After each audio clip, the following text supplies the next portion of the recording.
Will you speak to KPLC? Yes. Okay. Let me speak to the first question around elections and power.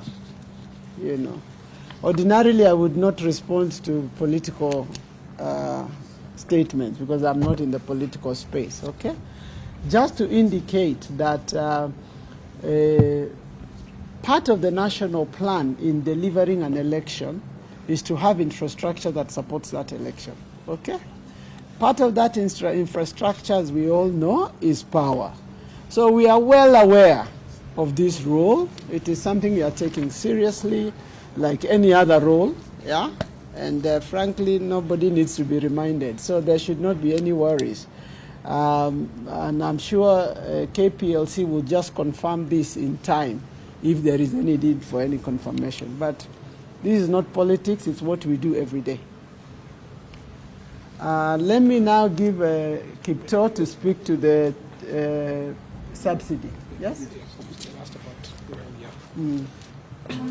Thank you, Madam CS. Just to add on, in terms of reliability and quality of supply and service, that is one of our mandates as the regulator. We do monitor on a daily basis the power demand, the power output, the number of outages that we have in the country. And we do have an action plan, particularly for the next week and a half, 2 weeks, to ensure that there's reliability of the system going into the phase that the country is going into next week. Specifically on the subsidy, I believe your question was around where we are with that and how do we see it panning out. In terms of the global markets, we've seen the last 2 weeks a drop in the prices of crude across the globe. We still have an N-1 lag.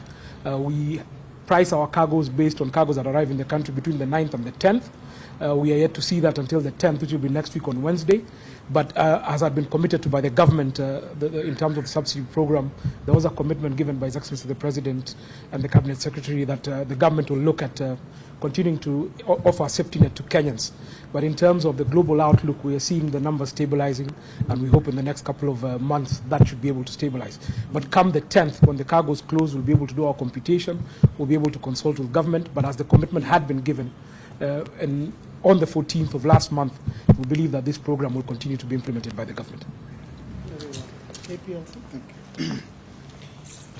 I think, as you all know, there are a number of reforms which are being considered or being taken within the KPLC. Some of them, of course, are governance reforms, and some of them are also reforms that are really going to address the issue of operations. Let me put it very clear. KPLC is a big entity. I think that is an establishment or an entity which is almost worth 350 billion. And on a monthly basis, KPLC has, of course, collects close to about 19 billion. But on the same, being the only distributor across the country, there are quite a number of things it has to do. And that's partly why some of the reforms were being taken in energy. Now, we have definitely donors, that is IMF, that has been having supporting programs within the KPLC. And from time to time, either on quarterly basis or after half yearly, they'll come and see the progress we are making in terms of reforms. We have actually been informed here by the Cabinet Secretary as far as governance is concerned. That is being addressed and is almost complete. In fact, the process of getting the CEO for the company is almost complete, and many others. And of course, you have actually had the issues that are also being addressed, being, of course, in the manner of operations. So from time to time, we will also continue to talk with the donor, that's the IMF, and see what it is that they are putting on the table or what reforms they think need to be implemented. So what we can say is that these are engagements that are continuously, and KPLC, of course, with the ministry, coupled with the National Treasury, will consider to monitor this so that whatever is intended to be implemented will be done. Thank you. Any other set of questions or comments? I can't hear you.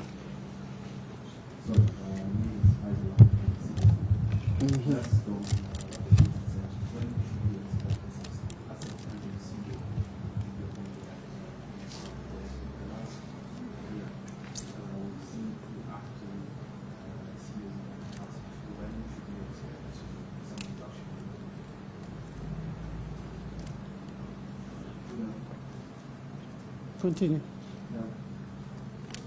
Good afternoon, I'm John Mutua from the business. I have two questions. One is regarding the condition that I am not doing part of the law that we should do away with the subsidy. And they were clear of all parties. So just want to know the means of the position. And then the other question is regarding security of the water transmission system.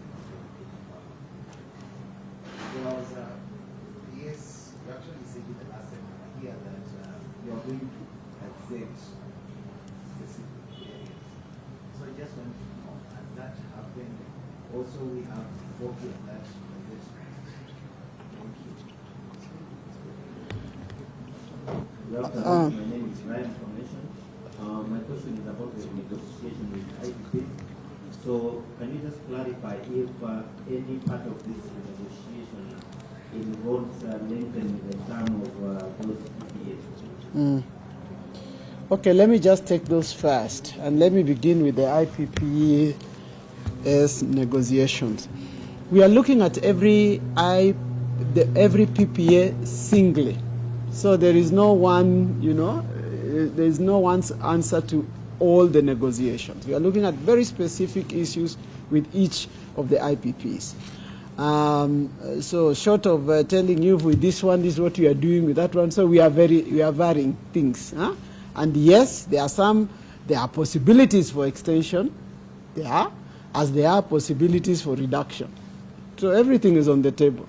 Everything is on the table. And so it depends on the specific parameters, issues that relate to each of the specific IPP.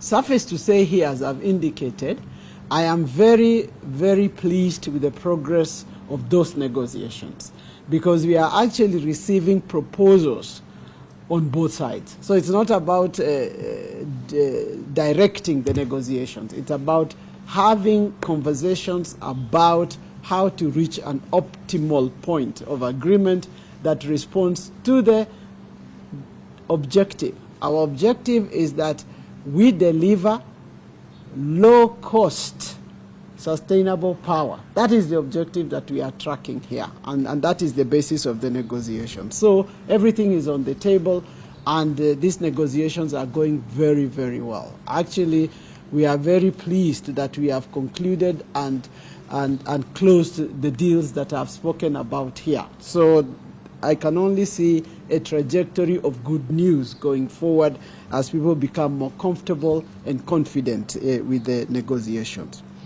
Number two, I will let PS speak to the security and the transmission, but just to highlight that I am very satisfied with the structure that we have built in terms of having a full view of the energy infrastructure in this country, and I have no doubt that it is doing the right thing, and I am confident, which is why I can speak very confidently even to the question of securing not just the elections, but the country at this time moving forward. But I'll let him speak specifically to the question around gazettement.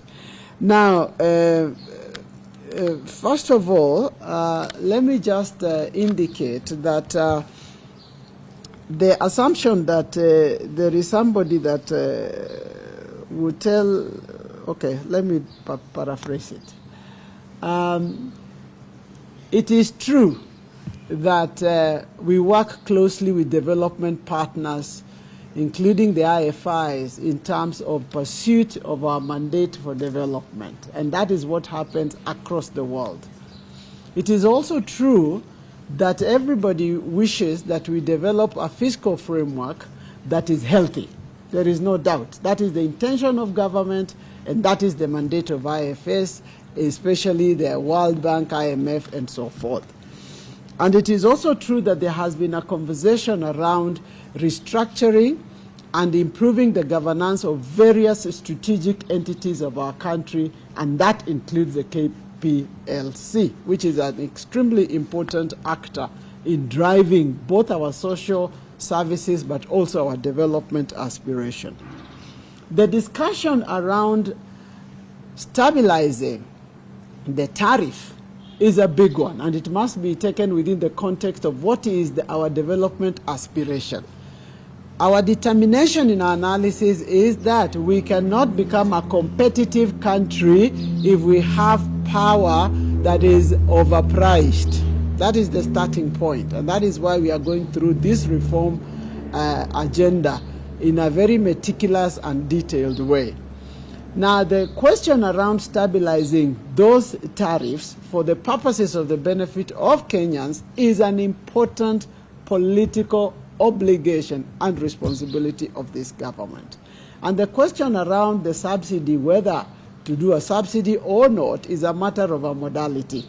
Now, as we are working towards reduction of the costs of the losses that we are dealing with, that in itself would help us to reduce the amount of money that the government would use to cushion because of those losses. And that is why we are saying it is not just about subsidy. We must look at the reforms in its totality. The reforms in terms of governance, the reforms in terms of the technology, the reforms in terms of the O&M maintenance of the systems, and so forth and so forth. So we are not looking just at one thing. And it is the issue, the discussions with the IMF is not the only thing. We are having a lot of discussions around the entire sector, not just KPLC, because KPLC is just an off-taker. There is a lot of other discussions that we must have, including the renegotiations for the generation of the power, but also how we transmit that power, how we regulate the actors within that sector so that we can enable the whole discussion to come together. So it's not just about the money. It is about the entire sector to make it sustainable, to make it give us reliable power, to ensure it gives us the right type of power, in this case green energy, so that we can drive our country's development agenda forward. So in a very long way, but shortly, to say the conversation between ourselves and the IMF continues. And it is aligned to the same aspiration, to have power that is sustainable, that is cheap, that is reliable, that can drive our development. PS, do you want to speak to the Gazette? I want to confirm that the gazettement of the critical infrastructure within the energy sector was done. I think this was a couple of months ago, and they cut across the hydros. We've got the geothermal, and of course Ketraco, and most of them, of course, the power stations and substations that we have. In fact, as a result of that, we have actually seen quite a number of citizens now begin to respect some of this infrastructure. The gazettement also meant that the national police and also other security agents are now posted on what is happening. Now, these are also the infrastructure that are being monitored on almost daily basis by the Energy Police Unit, which is situated in this headquarters. Thank you. The final set of questions. In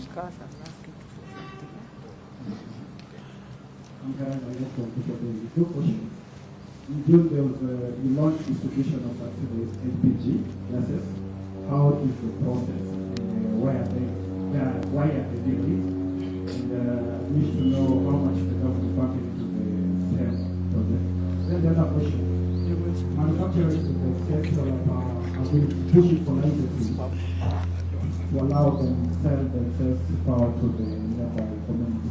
What's EPRA's position on this? Okay, I will let EPRA respond to those two questions. Any other question? Thanks, David coming from Bloomberg News. Three questions. One, what is the tariff for the hydropower being imported from Ethiopia? How much is going to be paying yourselves about? Second, you mentioned that you have finalized talks with 3 IPGs. You mentioned which IPGs these are and by how much the tariff has been cut. And then, speaking of the biorefinery you visited yesterday, when does Kenya plan to begin blending its diesel with the biofuel? what ratio and when the regulations for this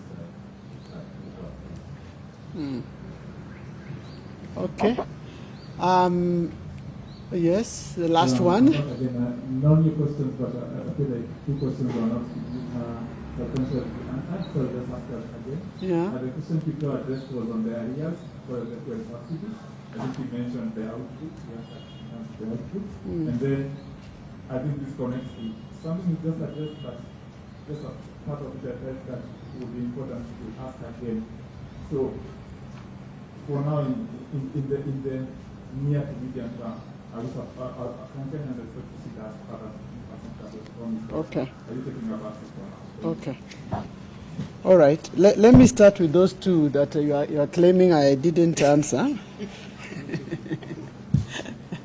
I thought it was quite clear, and I thought I said it, that as we continue to negotiate lower tariffs, that will translate into reduction of tariff automatically, before we even say what percentage is it and things like that. So yes, Kenyans should expect that there will be reduction in tariffs going forward. But that's not the only, it's not just the tariffs.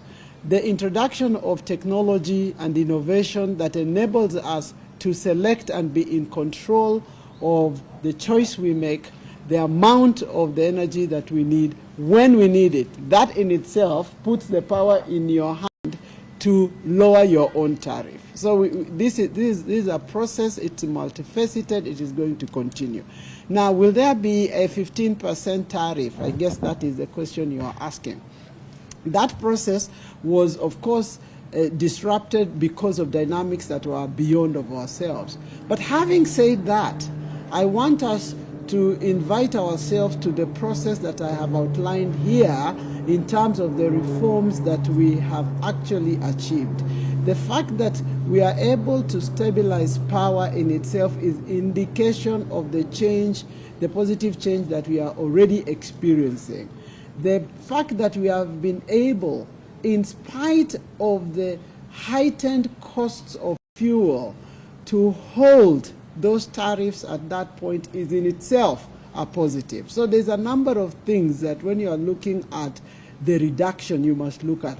Globally, everybody has been seeing an increase in their power tariffs. Anywhere, we have not. It is because of those measures that we are able to hold that tariff down, and we will continue to do so. Now, on the biorefinery, and I'll let EPRA talk to areas, what are the areas, talk to LPG, talk to the EPRA regulations and so forth, and the tariff on the hydros as well. On the biofuel plant that I visited yesterday, that the president visited yesterday, commenced its pressing of vegetable oils, which are going to be the raw material for the biorefinery, 2 weeks ago. And it was the scale of this and the potential of it that was setting us again as a fast mover as far as biorefinery is concerned. That is very, very important. That it's the first plant of its kind on the African continent, in fact, and that it is setting us on a path of biofuel where it's not just even the blending.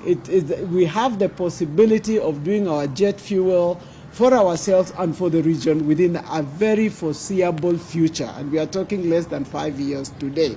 So we are in that process of beginning to accumulate that raw material for the biorefinery, which is going to be located in Mombasa, and EPRA can also speak a little bit to that. So for me, it's an exciting thing. But it's not just the biorefinery.